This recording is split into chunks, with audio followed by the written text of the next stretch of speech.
Hello everyone, welcome to my YouTube channel. So our today's topic of discussion is vapor pressure of liquid solutions. तो सबसे पहली चीज़ कि जो liquid solutions है उसका मतलब क्या है कि आपके पास यहाँ पर सॉल्वेंट का जो फेज़ होगा वो लिक्विड होगा, क्योंकि सॉल्वेंट का फेज़ ही ये डिसाइड करता है कि हमारे पास सॉल्यूशन का फेज़ कैसा होगा। तो यहाँ पर जो सॉल्यूट है, इस केस में जो सॉल्यूट है वो सॉलिड भी हो सकता है, वो लिक्विड भी हो सकता है और वो गैसेस भी हो सकता है। क्लियर। अब अगर हम गैसेस इन लिक्विड की बात करें तो वो हम ऑलरेडी डिस्कस कर चुके हैं कि वहाँ पर आपके पास जो एक कंपोनेंट है वो इतना ज़्यादा वोलेटाइल होगा कि वो गैसेस की फॉर्म में एग्जिस्ट कर रहा है, जिसमें हमने रिलेट किया था हेनरी लॉज के साथ। आज जो हम करने वाले हैं वो है solid in liquid and liquid in liquid solution. Clear. तब इन सॉल्यूशंस में से कम एक कंपोनेंट तो ऐसा होगा जो वोलाटाइल होगा। वोलाटाइल का मतलब क्या है? जिसके इजीली वेपर्स बन सकते हैं। क्लियर। अगर आप सॉलिड और लिक्विड का सॉल्यूशन ले रहे हो तो इस टाइम पे क्या होगा, आपके पास लिक्विड जो है उसका इजीली वेपर फॉर्म बन सकती है, तो ये वोलाटाइल हो गया। अगर आप लिक्विड और लिक्विड का ही सॉल्यूशन ले रहे हो तो इस टाइम पे क्या है, दोनों ही वोलाटाइल कंपोनेंट हैं, तो इनका आप वेपर प्रेशर इजीली बता सकते हो। क्लियर। तो इसका मतलब अगर हम आज जो सॉल्यूशंस पढ़ने वाले हैं इसमें कम से कम एक कंपोनेंट तो ऐसा होगा जो वोलेटाइल होगा। अब पहला जो डिस्कशन करते हैं वो है vapour pressure of liquid liquid solutions. अब हमारे पास जो सॉल्यूट है वो भी लिक्विड है और जो सॉल्वेंट है वो भी लिक्विड है। इस टाइम पे अब हमने वेपर प्रेशर देखना है कि वेपर प्रेशर को हम कैसे बताएंगे। तो इस चीज़ को समझने के लिए सबसे पहले हमें ये पता होना चाहिए कि वेपर प्रेशर का मतलब क्या है। आपने एक सॉल्यूशन बनाया, इस सॉल्यूशन में आपके पास दोनों ही कंपोनेंट कैसे हैं, लिक्विड है। तो किसी एक पर्टिकुलर टेम्परेचर पे ये जो लिक्विड है ये वेपोरेट होगा और ये वेपर्स की फॉर्म में कन्वर्ट होगा। ये क्लोज्ड वेसल है तो ये वेपर्स यहाँ पर आके कलेक्ट हो जाएंगे। तो जितने ज़्यादा वेपर्स बनते जाएंगे उतने ही वेपर्स वापस से कंडेंस होके लिक्विड फॉर्म में भी बना देंगे। तो एक ऐसा टाइम आएगा जहाँ पर rate of condensation is equal to rate of evaporation होगा। दैट मीन्स जितने आपके पास लिक्विड वेपर फॉर्म में कन्वर्ट हो रहे हैं उतने ही वेपर वापस से लिक्विड फॉर्म में कन्वर्ट होंगे। तो एक इक्विलिब्रियम सेटअप हो जाएगा और इस कंडीशन पे ही जो ये वेपर्स हैं प्रेशर एक्सर्ट कर रहे हैं उसी को ही हम बोलते हैं वेपर प्रेशर। क्लियर। तो इक्विलिब्रियम कंडीशन पे जहाँ पर आपके पास जितने लिक्विड जो है वेपर में कन्वर्ट हो रहा है वही सेम रेट से ही वेपर लिक्विड में कन्वर्ट हो रहा है, उस टाइम पे जो वेपर्स के द्वारा प्रेशर एक्सर्ट किया जाता है उसको हम बोलते हैं वेपर प्रेशर। अब हमने बाइनरी सॉल्यूशन ले लिया। बाइनरी सॉल्यूशन मतलब आपके पास कि दो कंपोनेंट प्रेजेंट होंगे, दो कंपोनेंट आपके पास, एक सॉल्यूट होगा और एक सॉल्वेंट होगा। हम स्पेसिफाई नहीं कर रहे हैं, हम दो कंपोनेंट को सिंपली 1 और 2 से रिप्रेजेंट कर रहे हैं। क्लियर। तो इस टाइम पे जो टोटल प्रेशर है वो पी टोटल आपके पास होगा और वो किस पे डिपेंड करेगा, पार्शियल प्रेशर पे। पार्शियल प्रेशर ऑफ कंपोनेंट 1 और पार्शियल प्रेशर ऑफ कंपोनेंट 2। अब पार्शियल प्रेशर का मतलब क्या होता है, जब भी किसी सॉल्यूशन में आपके पास एक या एक से ज़्यादा कंपोनेंट प्रेजेंट है जो वेपर फेज में एग्जिस्ट कर सकते हैं, तो उन कंपोनेंट का जो इंडिविजुअल प्रेशर लगेगा उसको हम बोलते हैं पार्शियल प्रेशर। तो वेपर प्रेशर हमारे पास जो है टोटल वो किसका सम होगा, इन पार्शियल प्रेशर्स का। और ये पार्शियल प्रेशर्स जो है ये रिलेट करते हैं मोल फ्रैक्शन के साथ, और यही हमें किसने बताया था, रॉल्ट ने। एक फ्रेंच केमिस्ट है जिनका नाम था फ्रैंकोइज मार्टे रॉल्ट। इन्होंने 1886 में एक रिलेशनशिप बताया किसके बीच में, प्रेशर के बीच में और मोल फ्रैक्शन के बीच में, और इसी को ही हम क्या बोलते हैं, रोल्ट लॉ बोलते हैं। जो कि ये बोलता है कि अगर आपने वोलेटाइल लिक्विड का कोई भी सॉल्यूशन लिया तो जो पार्शियल वेपर प्रेशर होएगा हर एक कंपोनेंट का वो डायरेक्टली प्रोपोर्शनल होगा उसके मोल फ्रैक्शन के। एक चीज़ ज़रूर ध्यान रखिए, रोल्ट लॉ डील करता है वोलेटाइल कंपोनेंट के साथ। क्लियर। तो वो बोलता है कि जो आपके पास पार्शियल प्रेशर होगा, पार्शियल वेपर प्रेशर हर एक कंपोनेंट का वो डायरेक्टली प्रोपोर्शनल है उस कंपोनेंट की मोल फ्रैक्शन के साथ। ठीक है। अब हमें पता है प्रोपोर्शनैलिटी को साइन को हटा के हम एक कांस्टेंट लगाते हैं। यहाँ पर जो कांस्टेंट है वो है P1 नॉट। दैट मीन्स कि जो उस कंपोनेंट का प्योर कंपोनेंट में वेपर प्रेशर होगा। मतलब आपने बोला पार्शियल प्रेशर है कि अगर एक सॉल्यूशन है उसमें एक से ज़्यादा कंपोनेंट प्रेजेंट है तो हर एक कंपोनेंट का जो प्रेशर लग रहा है वो पार्शियल प्रेशर है। बट अगर मान लीजिए कहीं पे वो सिर्फ वही सॉल्वेंट या वही सॉल्यूट ही प्रेजेंट होता तो उस टाइम पे जो प्रेशर लगता उसको हम क्या बोल रहे हैं, प्योर कंपोनेंट का प्रेशर, और वही बराबर है P1 नॉट के। That means P1 is equal to P1 naught into X1। इसका मतलब कि जो पार्शियल प्रेशर है उस कंपोनेंट का वो किसके बराबर है, उसका वेपर प्रेशर प्योर कंपोनेंट का इंटू मोल फ्रैक्शन उसी कंपोनेंट की। क्लियर। अब हम बात करते हैं हमारा कंपोनेंट नंबर 2, जिसमें कि क्या होगा आपके पास P2 is equal to P2 naught into X2। Again कि जो पार्शियल वेपर प्रेशर है वो किसके बराबर है, उसका प्योर कंपोनेंट में जो प्रेशर होगा मल्टीप्लाइड बाय उसकी मोल फ्रैक्शन के। अब डेल्टन रो से हम क्या निकालने वाले हैं, P total. Dalton law of partial pressure हमें ये बोलता है कि कोई भी सॉल्यूशन फेज है उस टाइम पे जो टोटल प्रेशर होगा उसका कंटेनर में, वो टोटल सम होगा जितने भी आपके पास इंडिविजुअल कंपोनेंट्स का पार्शियल प्रेशर है। इसका मतलब कि मान लीजिए एक सॉल्यूशन है आपके पास, उसमें दो एक या एक से ज़्यादा आपके पास कंपोनेंट ऐसे हैं जो वॉलेटाइल हैं, हर एक का अपना कोई पार्शियल प्रेशर होगा। तो टोटल प्रेशर क्या होगा, उन सभी कंपोनेंट्स के पार्शियल प्रेशर का सम होगा। That is your P total is equal to, यहाँ पर सिर्फ दो कंपोनेंट हैं तो P1 प्लस P2। तो P1 की वैल्यू भी हम निकाल चुके हैं which is equal to P1 nought X1, और P2 की वैल्यू क्या होगी, P2 नॉट इंटू X2। अब हमें पता है कि बाइनरी सॉल्यूशन में आपके पास जहाँ दो कंपोनेंट हैं तो मोल फ्रैक्शन का सम किसके बराबर होता है, यूनिटी के बराबर होता है। तो हम इसकी वैल्यू को सब्सटीट्यूट कर सकते हैं। तो हमें पता है X1 प्लस X2 1 हो गया, किसी भी एक कंपोनेंट की फॉर्म में आप लिख सकते हो। तो हमने यहाँ से X1 की वैल्यू निकाली, वो क्या आएगी 1 minus X2 multiplied by P1 not तो है ही सही, प्लस X2 P2 नॉट। अब हमने क्या किया, जो X2 वाले टर्म्स, तो इक्वेशन 2.16 का यूज़ करके हम कुछ इंपॉर्टेंट कंक्लूजन्स निकाल सकते हैं। पहला कंक्लूजन है हमारे पास कि जो टोटल वेपर प्रेशर होगा ओवर द सॉल्यूशन वो रिलेट करेगा किसी भी एक कंपोनेंट की मोल फ्रैक्शन के साथ। जैसे यहाँ पर पी टोटल है, ये किससे रिलेट कर रहा है, कंपोनेंट 2 की मोल फ्रैक्शन के साथ। सेकेंड कंक्लूजन क्या है कि जो टोटल वेपर प्रेशर होगा ओवर द सॉल्यूशन फेज वो लीनियरली वेरी करेगा with the mole fraction of the component 2। अब इसको कैसे समझते हैं, आप मान लीजिए एक स्ट्रेट लाइन इक्वेशन है आपके पास y is equal to m x plus c. अगर हम इसके ग्राफ की बात करें तो ये y एक्सिस हो गया, ये x एक्सिस हो गया, ये स्लोप हो गया जो कि लीनियरली वेरी करता है, और ये आपके पास इंटरसेप्ट हो गया विच इज़ इक्वल टू सी। अगर हम इस इक्वेशन को कंपेयर करें, ये इक्वेशन भी इसी फॉर्म की तरह है, y is equal to m x plus c, जहाँ पर जो टोटल प्रेशर है वो किससे रिलेट कर रहा है, वो लीनियरली रिलेट कर रहा है मोल फ्रैक्शन के साथ। क्लियर। थर्ड हमारे पास इसका कंक्लूजन है कि आपके पास प्योर कंपोनेंट का वेपर प्रेशर क्या होगा, उस हिसाब से जो टोटल वेपर प्रेशर है वो डिक्रीज करेगा या इंक्रीज करेगा जब हम मोल फ्रैक्शन इंक्रीज करेंगे। वो किस चीज़ पे डिपेंड करेगा कि प्योर कंपोनेंट का प्रेशर क्या है। जैसे हमारे पास है P total is equal to P1 nought plus P2 nought minus P1 nought multiplied by X2। Clear. अगर आपने X2 की वैल्यू को इंक्रीज किया तो जो टोटल वेपर प्रेशर है वो इंक्रीज करेगा या डिक्रीज करेगा, ये डिपेंड करेगा कि P1 नॉट और P2 नॉट की वैल्यू क्या होगी। क्लियर। अब समझते हैं इस फिगर 2.3 को, जो कि बहुत ही इंपॉर्टेंट है। क्या कहता है हमें, हमने y एक्सिस पे लिया वेपर प्रेशर, x एक्सिस पे लिया हमने मोल फ्रैक्शन। क्लियर। अब बाइनरी सॉल्यूशन है, एक चीज़ का ध्यान रखिए, बाइनरी सॉल्यूशन में दो कंपोनेंट प्रेजेंट है और x1 प्लस X2 हमारे पास क्या होगा, 1 के बराबर होगा।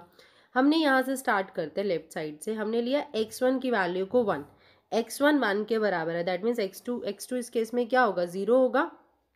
क्लियर है, x2 0 हो गया। अब हम आगे प्रोसीड कर रहे हैं राइट की तरफ, तो हमने बोला कि x2 की वैल्यू 1 है तो इस केस में x1 क्या होगा, 0 होगा। अब इस कंडीशन की अगर आप बात करो, दैट मीन्स आपके पास कंपोनेंट 1 की जो मोल फ्रैक्शन है वो 1 है और कंपोनेंट 2 की जो मोल फ्रैक्शन है वो 0 है। अब जिसकी आपके पास कंपोनेंट 1 यहाँ पे प्रेजेंट होगा, कंपोनेंट 2 मतलब प्रेजेंट ही नहीं होगा। अब कंपोनेंट 1 प्रेजेंट है, इसका मतलब जो प्रेशर आपके पास कंपोनेंट 1 एक्सर्ट कर रहा होगा वो क्या होगा, उस प्योर कंपोनेंट का प्रेशर होगा। क्योंकि प्योर कंपोनेंट का प्रेशर हमें कब पता चलता है, जब हमारे पास सिर्फ एक ही कंपोनेंट होगा, और यहाँ पर सिर्फ एक ही कंपोनेंट है which is your x1। Clear. अब जैसे जैसे आप इधर मूव कर रहे हैं, लेफ्ट टू राइट मूव कर रहे हैं, हो क्या रहा है आपके पास, जो x2 की वैल्यू है वो इंक्रीज होती जा रही है। ठीक है, 0 से 1 की तरफ जा रहे हैं ना हम, x2 की जो वैल्यू है वो 0 से 1 की तरफ जाते हुए इंक्रीज हो रही है।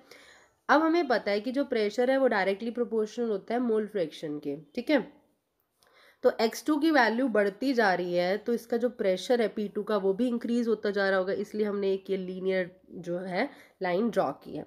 क्लियर। नेक्स्ट उसके बाद हमारे पास है कि आप जैसे ही इस तरफ जा रहे हैं तो x2 की वैल्यू बढ़ रही थी, अब अगर आप इस तरफ आ रहे हैं तो x1 की वैल्यू बढ़ रही है, और हमें पता है P1 is directly proportional to x1, तो x1 की वैल्यू इंक्रीज हो रही है। इसका मतलब क्या होगा, P1 की वैल्यू इंक्रीज होती जा रही है लीनियरली, जो कि हमने यहाँ पर ग्राफ ड्रॉ कर दिया।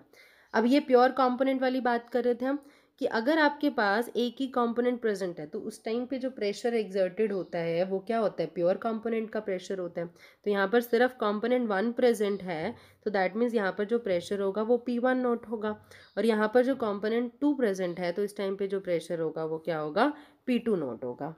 अब हमने P1 नॉट नीचे क्यों ड्रॉ किया और P2 नॉट ऊपर क्यों ड्रॉ किया, तो बाय अजम्पशन हम ये मान के चल रहे हैं कि जो आपके पास कंपोनेंट 2 है वो ज़्यादा वोलाटाइल है। अगर ज़्यादा वोलाटाइल है तो उसका जो प्रेशर होगा वो भी क्या होगा, ज़्यादा होगा। इसलिए हम P2 नॉट को थोड़ा अबव प्लेस कर रहे हैं और P1 नॉट को थोड़ा बिलो प्लेस कर रहे हैं। तो अब टोटल प्रेशर होगा, टोटल प्रेशर निकाले तो वो किसका डिफरेंस होता था, P2 nought minus P1 not का। तो थोड़ा सा आइडिया आपको यहाँ से भी लग रहा होगा। तो हमने क्या किया, मोल फ्रैक्शन और वेपर प्रेशर के बीच में एक ग्राफ ड्रॉ किया, जहाँ पर वेपर प्रेशर को हमने वाई एक्सिस पे लिया, मोल फ्रैक्शन को हमने एक्स एक्सिस पे लिया। एक कॉन्सेप्ट हमने ये यूज़ किया कि जो मोल फ्रैक्शन है वो डायरेक्टली प्रोपोर्शनल होती है किसके, वेपर प्रेशर के। और एक कॉन्सेप्ट हमने ये यूज़ किया, अगर आपके पास एक बाइनरी सॉल्यूशन है उसमें 2 कंपोनेंट हैं, अगर उसमें सिर्फ एक ही कंपोनेंट प्रेजेंट हो तो उस टाइम पे जो प्रेशर एग्जर्टेड होगा वो प्योर कंपोनेंट का प्रेशर होगा। तो कॉम्पोजिशन क्या होगी वेपर फेज की, जो कि इक्विलिब्रियम में है सॉल्यूशन के साथ, वो हम कैसे बताएंगे, हम कंपोनेंट्स के पार्शियल प्रेशर से रिलेट करते हैं। अगर मान लीजिए y1 और y2 जो है आपके पास कंपोनेंट 1 और 2 के मोल फ्रैक्शन है वेपर फेज में, तो हम Dalton law of partial pressure हमें क्या बोलता है, वो ये बोलता है कि जो पार्शियल प्रेशर है कंपोनेंट 1 का वो किसके बराबर होगा, mole fraction of component 1 multiplied by total pressure. Partial pressure component 2 का किसके बराबर होगा, mole fraction of component 2 multiplied by total pressure. In general अगर आपके पास कोई आयत कंपोनेंट है तो partial pressure of ith component is equal to mole fraction of ith component multiplied by total pressure. Clear. तो हमने डेल्टन के 2 law पढ़े। Dalton law of total pressure हमें ये बोलता था कि किसी भी सॉल्यूशन में अगर आपने टोटल प्रेशर निकालना है तो आप कैसे बताओगे, इंडिविजुअल जो पार्शियल प्रेशर्स हैं उसका सम कर दीजिए, वही टोटल प्रेशर होगा, टोटल वेपर प्रेशर होगा। Clear. Dalton law of partial pressure हमें क्या बोलता है कि आपके पास किसी भी कंपोनेंट का पार्शियल प्रेशर है वो किसके बराबर होगा, mole fraction multiplied by total आपके पास जो प्रेशर होगा। अब इन्हीं के बेसिस पे हम एक न्यूमेरिकल करने वाले हैं, which is vapor pressure of chloroform and dichloromethane at 298 Kelvin are 200 millimeter of mercury and 415 millimeter of mercury respectively। आपको दिया हुआ है वेपर प्रेशर क्लोरोफॉर्म और डाइक्लोरोमीथेन का कितना, 200 और 400 millimetre of 415 millimetre of mercury. आपने निकालना है वेपर प्रेशर ऑफ सॉल्यूशन, जो कि कैसे प्रिपेयर्ड हो रहा है, जब आप 25.5 ग्राम को क्लोरोफॉर्म को 40 ग्राम ऑफ डाइक्लोरोमीथेन में आप डिजॉल्व कर रहे हो या मिक्स कर रहे हो इसी सेम टेम्परेचर पे, दैट इज़ योर 298 कैल्विन। और आपने हर एक कंपोनेंट की जो मोल फ्रैक्शन है वो किस में निकालनी है, वेपर फेज में निकालनी है। क्लियर।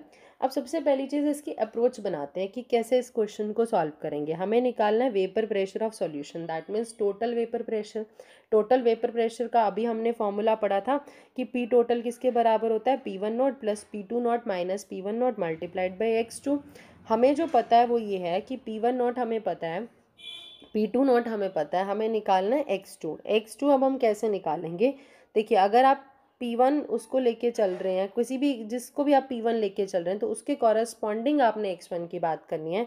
मान लीजिए आपने P1 लिया आपने क्लोरोफॉर्म को, तो x1 जो है वो क्लोरोफॉर्म को डिनोट करेगा। अगर आपने P2 लिया क्लोरोफॉर्म को तो x2 जो है वो क्लोरोफॉर्म को डिनोट करेगा। ठीक है। तो अभी मैं यहाँ पर क्या ले रही हूँ, क्लोरोफॉर्म को मैंने x1 P1 लिया उसके जो प्रेशर को, और उसी के कॉरस्पॉन्डिंग जो मोल फ्रैक्शन है उसको मैं x1 ले रही हूँ। हमें मोल फ्रैक्शन निकालनी है। मोल फ्रैक्शन के लिए हमें नंबर ऑफ मोल्स का पता होना चाहिए।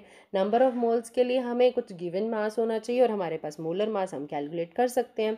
अब क्या हमें गिवन मास दिया हुआ है, देखिए हमें बोला गया कि वेपर प्रेशर अपने सॉल्यूशन का निकालना है जो कि प्रिपेयर हो रहा है mixing by 25.5 gram of chloroform, that means chloroform का गिवन मास हमारे पास है, and 40 gram of dichloromethane, that means given mass हमारे पास डाइक्लोरोमीथेन का भी है। तो हम इसका मोलर मास निकाल लेंगे। कार्बन का जो मास होता है वो 12 होता है, हाइड्रोजन का 1 होता है, क्लोरीन का 35.5 होता है।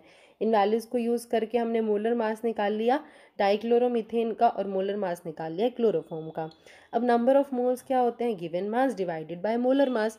क्लोरोफॉर्म की अगर हम बात करते हैं और डाइक्लोरोमीथेन की बात करते हैं, तो सबसे पहले डाइक्लोरोमीथेन में हमारे पास जो गिवन मास है वो कितना है, 40 ग्राम है। और आपके पास मॉलिक्यूलर मास जो है वो 85 है। क्लोरोफॉर्म में जो गिवन मास है आपके पास वो कितना है 25.5 ग्राम है, और मोलर मास जो आपके पास आया है वो 119.5 ग्राम पर मोल आया है। क्लियर? तो जो टोटल नंबर ऑफ मोल्स आएंगे इस टाइम पे आपके पास वो कितने आएंगे, इन दोनों को आप ऐड कर दीजिए। तो मोल फ्रैक्शन क्या बोलता है आपके पास, जैसे आपने डाइक्लोरोमीथेन की मोल फ्रैक्शन की बात करनी है तो वो क्या बोलेगा आपके पास कि number of moles of dichloromethane divided by total number of moles. अगर हम डाइक्लोरोमीथेन की बात करते हैं तो वो कितने हैं 0.47, टोटल नंबर ऑफ मोल्स कितने हैं 0.83। अब क्लोरोफॉर्म की मोल फ्रैक्शन हम कैसे निकालेंगे, 1 में से जो डाइक्लोरोमीथेन की वैल्यू है उसको सब्सट्रैक्ट कर देंगे तो हमारे पास क्लोरोफॉर्म की आपके पास मोल फ्रैक्शन आ जाएगी। क्लियर?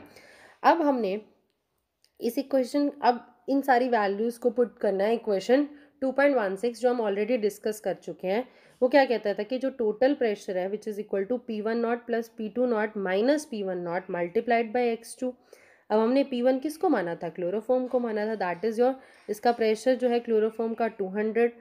अब P2 नॉट आपके पास dichloromethane which is equal to उसका प्रेशर 415। अब जो x2 है that is your mole fraction of x2, अब हमारे पास वो कितनी आएगी 0.688, क्योंकि हम डाइक्लोरोमीथेन को ही कंपोनेंट 2 मान के चल रहे हैं। तो टोटल प्रेशर हमने निकाल लिया। सेकेंड हमें क्या बोला गया, the mole fraction of each component in the vapour phase. Vapour phase में हर एक कॉम्पोनेंट की हमने मोल फ्रैक्शन निकालनी है। अब उसको किससे रिलेट करेंगे, Dalton law of partial pressure जो अभी हम ऑलरेडी डिस्कस कर चुके हैं। क्लियर? तो इसके लिए हमें क्या चाहिए, हमें टोटल प्रेशर तो निकल गया, मोल फ्रैक्शन निकालने के लिए हमें हर एक कंपोनेंट का पार्शियल प्रेशर चाहिए। जो प्रेशर हमें दिया हुआ था ये तो प्योर फॉर्म का था, बट हमें अब क्या चाहिए, पार्शियल प्रेशर चाहिए। तो हम किसको यूज़ करेंगे, रोल्ट लॉ को यूज़ करेंगे। रोल्ट लॉ हमें क्या कहता था कि जो पार्शियल प्रेशर है वो किसके बराबर है, मान लो कंपोनेंट 1 की बात करें तो पार्शियल प्रेशर कंपोनेंट 1 का वो किसके बराबर है, mole fraction of component 1 multiplied by partial pressure of आपके पास जो, या वेपर प्रेशर जो है प्योर कंपोनेंट का। क्लियर? इस इक्वेशन को यूज़ करके अब हम क्या कर रहे हैं, डाइक्लोरोमीथेन का हमने पार्शियल प्रेशर निकालना है। हमें पता है मोल फ्रैक्शन निकाल ली which is equal to 0.688 multiplied by जो प्योर कंपोनेंट का प्रेशर था वो कितना था 415, हमारे पास वैल्यू आई 285.5 मिलीमीटर ऑफ मर्करी। सेम ही हम किसके लिए अप्लाई करेंगे, CHCl3 के लिए, दैट इज़ योर क्लोरोफॉर्म के लिए। क्लियर? अब हमने निकालना है मोल फ्रैक्शन। हमें ये पता चल गया गैसेस फेज में निकालना है, इसलिए हम y1 और y2 की वैल्यू निकाल रहे हैं। क्लियर? अब हमें ये पता चल गया कि पार्शियल प्रेशर कितना है, टोटल प्रेशर कितना है। अब हम मोल फ्रैक्शन इजीली निकाल सकते हैं, कैसे निकालेंगे, जैसे अगर y1 की बात करें तो P1 बाय P टोटल, यही काम हमें यहाँ पे करना है कि हमने जब डाइक्लोरोमीथेन की बात करी तो हमने क्या लिया, डाइक्लोरोमीथेन का पार्शियल प्रेशर डिवाइडेड बाय जो टोटल आपके पास प्रेशर आ रहा है। क्लोरोफॉर्म की बात करी तो आपके पास जो पार्शियल प्रेशर आ रहा है क्लोरोफॉर्म का डिवाइडेड बाय जो टोटल प्रेशर कंपोनेंट है that is your CH2Cl2 dichloromethane जो है वो वेपर फेज में ज़्यादा रिचर है। क्यों? क्योंकि उसका प्रेशर अगर आप कंपेयर करते हो तो वो 415 मिलीमीटर है, जबकि क्लोरोफॉर्म का 200 मिलीमीटर है। ठीक है? इसका मतलब जिसका वेपर प्रेशर ज़्यादा वो ज़्यादा वोलेटाइल है, वो ज़्यादा वोलेटाइल फेज में present. So our next topic of discussion is Raoult law as a special case of Henry's law. अब Raoult law एक हेनरी लॉ का स्पेशल केस कैसे है, Raoult law के अकॉर्डिंग जो वॉलेटाइल कंपोनेंट है उसका वेपर प्रेशर जो है वो किसके बराबर होगा, मोल फ्रैक्शन मल्टीप्लाइड बाय उस कंपोनेंट का प्योर स्टेट में जो प्रेशर होगा। क्लियर? अगर हम एक सॉल्यूशन कंसीडर करते हैं गैस एंड लिक्विड में जहाँ पर एक कंपोनेंट इतना ज़्यादा वोलेटाइल है कि वो गैसेस की तरह एग्जिस्ट कर रहा है, तो उस टाइम पे जो सॉलिबिलिटी है वो हेनरी लॉ ने दी थी, और सॉलिबिलिटी को उसने किससे रिलेट किया था, मोल फ्रैक्शन के साथ। तो वो बोलते कि pressure is equal to Henry constant multiplied by mole fraction. अब अगर हम दोनों इक्वेशंस को कंपेयर करें तो हम ये देख रहे हैं कि जो दोनों ही केसेस में जो प्रेशर है वो मोल फ्रैक्शन के प्रोपोर्शनल है, बट डिफरेंस कहाँ पर आ रहा है, सिर्फ प्रोपोर्शनैलिटी कांस्टेंट के जो साइन है, जो सिंबल है उसमें आ रहा है। अगर हम रॉल्ट लॉ की बात करते हैं तो उस कांस्टेंट को, प्रोपोर्शनैलिटी कांस्टेंट जो है वो हमारे पास क्या है, pressure of the pure component. Clear? और अगर हम हेनरी की बात करते हैं तो उस टाइम पे जो प्रोपोर्शनैलिटी कांस्टेंट वो क्या है, हेनरी कांस्टेंट है। सो रॉल्ट लॉ जो है वो एक स्पेशल केस है हेनरीज लॉ का। क्लियर? नेक्स्ट टॉपिक है हमारे पास vapour pressure of solutions of solid in liquid. एक इम्पॉर्टेंट क्लास ऑफ सॉल्यूशन अब यहाँ पे हम डिस्कस करने वाले हैं जहाँ पर सॉलिड को आपने लिक्विड में डिजॉल्व किया। फॉर एग्जांपल आपने सोडियम क्लोराइड लिया, ग्लूकोज लिया, केन शुगर लिया, उसको वाटर में डिजॉल्व किया, आयोडीन सल्फर लिया, उसको कार्बन डाइसल्फाइड में डाला। तो अब इनकी जो सॉल्यूशन की प्रॉपर्टीज़ हैं वो प्योर सॉल्वेंट से डिफरेंट होगी और उसी को ही हम यहाँ पर अब डिस्कस करने वाले हैं। आपने क्लास +1 में ये पढ़ा होगा कि किसी गिवन टेम्परेचर पे आपके पास जो भी लिक्विड है वो वेपराइज होंगे और इक्विलिब्रियम कंडीशन पे जो कि प्रेशर एग्जर्ट करते हैं वेपर, उसी को हम वेपर प्रेशर कहते हैं और ये हम अभी ऑलरेडी डिस्कस भी कर चुके हैं। अब आपने कंसीडर करना है, एक जगह आपके पास है प्योर सॉल्वेंट और एक आपके पास है सॉल्यूशन जिसमें कि नॉन वोलाटाइल सॉल्यूट है और वोलाटाइल आपके पास सॉल्वेंट है। नॉन वोलाटाइल सॉल्यूट का मतलब क्या है, उसके कोई भी वेपर नहीं बनेंगे और आपके पास वोलाटाइल सॉल्वेंट है, दैट मीन्स आपके पास जो वेपर बन रहे हैं वो सिर्फ किसके बन रहे हैं, सॉल्वेंट के बन रहे हैं। क्लियर। जैसे आप इसमें फिगर में देख रहे होगे यहाँ पर जो कंपोनेंट्स हैं वो ज़्यादा हैं कंपैरेटिव टू यहाँ पर, दैट मीन्स जो वेपर फेज में आपके पास प्योर सॉल्वेंट के केसेस में वेपर्स जो हैं ज़्यादा हो रहे हैं कंपैरेटिव टू सॉल्यूशन। अब ऐसा हो क्यों रहा है, जब आप प्योर सॉल्वेंट की बात कर रहे हैं वहाँ पर सिर्फ एक ही कंपोनेंट प्रेजेंट है, उस टाइम पे आपके पास इक्विलिब्रियम कंडीशन में जो वेपर्स जो प्रेशर लगाएंगे that is known as vapour pressure और उसी कंडीशन में आपके पास जो वेपर्स की फॉर्मेशन है वो ज़्यादा हो रही है। जबकि सॉल्यूशन की आप बात करें, क्योंकि यहाँ पर एक नॉन वोलाटाइल सॉल्यूट इसमें आपने ऐड कर दिया तो फ्रैक्शन ऑफ सरफेस एरिया जो सॉल्वेंट ऑक्यूपाई कर रहे थे वो डिक्रीज हो गया, क्योंकि कहीं ना कहीं सॉल्यूट मॉलिक्यूल जो है सॉल्वेंट के साथ इंटरेक्शन करेंगे, सॉल्वेंट मॉलिक्यूल के जो पार्टिकल्स हैं उसके बीच में आके इंसर्ट होंगे। क्लियर। तो एक बॉन्डिंग इंटरेक्शन होगी जिसकी वजह से जो सॉल्वेंट कंपोनेंट है अब वो इतना वेपराइज नहीं हो पाएगा। अगर वेपराइज नहीं हो पाएगा दैट मीन्स एक इक्विलिब्रियम उतने जल्दी सेटअप नहीं हो पाएगा। इक्विलिब्रियम सेटअप नहीं हो पाया, उसने इतना ज़्यादा वेपराइज नहीं हो पाया, इसका मतलब आपके पास क्या होगा कि जो वेपर प्रेशर है वो डिक्रीज हो जाएगा। क्लियर। तो जब भी हम एक प्योर सॉल्वेंट की बात करते हैं उसका वेपर प्रेशर हमेशा ज़्यादा होगा कंपैरेटिव टू उस सॉल्यूशन के जिसमें आपने एक नॉन वोलेटाइल कंपोनेंट ऐड कर दिया, क्योंकि फ्रैक्शन ऑफ जो सरफेस एरिया जो ऑक्यूपाई कर रहा था सॉल्वेंट मॉलिक्यूल वो क्या हो गया, वो डिक्रीज हो गया और सॉल्यूट और सॉल्वेंट के बीच में थोड़ी इंटरेक्शन फोर्सेस आ गई जिसकी वजह से आपके पास क्या होगा, वेपर प्रेशर में डिक्रीमेंट आ जाएगा। क्लियर। अब ये वेपर प्रेशर जो है वो डिपेंड करता है कितने number of non volatile solute आपने ऐड किए, ये इस चीज़ पे डिपेंड नहीं करता कि उस जो सोल्यूट की नेचर कैसी है। इसको हम एक एग्जांपल से अगर समझें तो आपने एक 1 mole of sucrose 1 kg of water में डाला, उसमें जो वेपर प्रेशर का डिक्रीमेंट आया वो लगभग सेम था जब आपने 1 मोल ऑफ यूरिया को सेम क्वांटिटी ऑफ वाटर में डाला अप्रॉक्सीमेटली सेम टेम्परेचर पे। क्लियर। तो दैट मीन्स जो आपके पास जो वेपर प्रेशर में कितना डिक्रीमेंट आ रहा है वो सिर्फ इस चीज़ पे डिपेंड कर रहा है कि नॉन वोलाटाइल सोल्यूट की क्वांटिटी कितनी है, वो इस चीज़ पे डिपेंड नहीं कर रहा कि नॉन वोलाटाइल सोल्यूट की जो है नेचर क्या है। ये लाइन बहुत ध्यान से पढ़िएगा, इसको आगे भी हम यूज़ करने वाले हैं। तो रोल्ट लॉ एक जनरल फॉर्म में हम कैसे बता सकते हैं कि कोई भी आपके पास जो सॉल्यूशन है हर एक कंपोनेंट का उस टाइम पे जो पार्शियल वेपर प्रेशर है वो डायरेक्टली प्रोपोर्शनल होगा मोल फ्रैक्शन के लिए। हमने पहले भी बात की थी कि रोल्ट लॉ एप्लीकेबल है किस चीज़ के लिए, वोलाटाइल कंपोनेंट। यहाँ पर सिर्फ एक ही वोलाटाइल कंपोनेंट है विच इज़ योर लिक्विड्स आपके पास है। अब इसका ग्राफ और इसकी इक्वेशन देखते हैं। मान लीजिए हम लिक्विड को रिप्रेजेंट कर रहे हैं दैट इज़ योर सॉल्वेंट, जिसको हम रिप्रेजेंट कर रहे हैं कंपोनेंट 1 के साथ और सॉल्यूट को रिप्रेजेंट कर रहे हैं कंपोनेंट 2 के साथ। क्लियर। तो हमारे पास सॉल्वेंट को हमने रिप्रेजेंट किया 1 के साथ, तो P1 किसके प्रोपोर्शनल होगा, मोल फ्रैक्शन ऑफ कंपोनेंट 1।